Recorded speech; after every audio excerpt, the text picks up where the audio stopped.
Nasib nahas menimpa Basri, pekerja migran Indonesia asal Riau, tepatnya asal Kelurahan Terkul, Kecamatan Rupat, Kabupaten Bengkalis. Basri tewas ditembak aparat Malaysia di perairan Tanjung Rehu, Selangor, beberapa waktu lalu, ketika kejadian itu diketahui dirinya sedang dalam perjalanan pulang ke Indonesia. Informasi ini disampaikan adik sepupu Basri, Azrai yang juga juru bicara dari pihak keluarga. Kejadian itu sekitar arah pulang ke Indonesia. Ya cari rezeki di Malaysia, orang cari rezeki, cari kerja. Berangkatnya sudah beberapa bulan, lost contact, jelas Azrai saat diwawancarai Tribun Pekanbaru.com via sambungan telepon, Rabu, 29 Januari 2025. 3 hingga 4 bulan, beberapa bulan terakhirlah, baru dapat kabar kemarin itu korban tewas ditembak, itu pun karena heboh-heboh itu kan, tambahnya.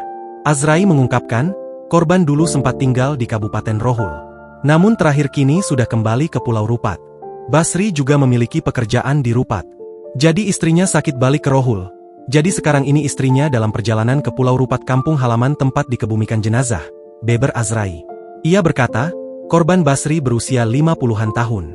Korban punya 2 anak laki-laki yang kini sudah menikah. Basri sebelumnya menjadi korban penembakan aparat Malaysia di perairan Tanjung Rehu, Jumat, 24 Januari 2025, malam.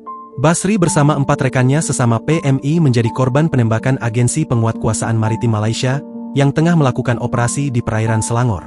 Basri meninggal dalam peristiwa itu sementara 3 rekan lainnya mengalami luka-luka dan 1 lagi kondisinya kritis.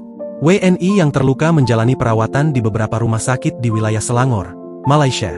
Jenazah Basri kemudian diterbangkan dari Selangor dan tiba di Terminal Kargo Bandara Internasional Sultan Syarif Kasim II Pekanbaru, Rabu, 29 Januari 2025, sekitar pukul 15.45 waktu Indonesia Barat.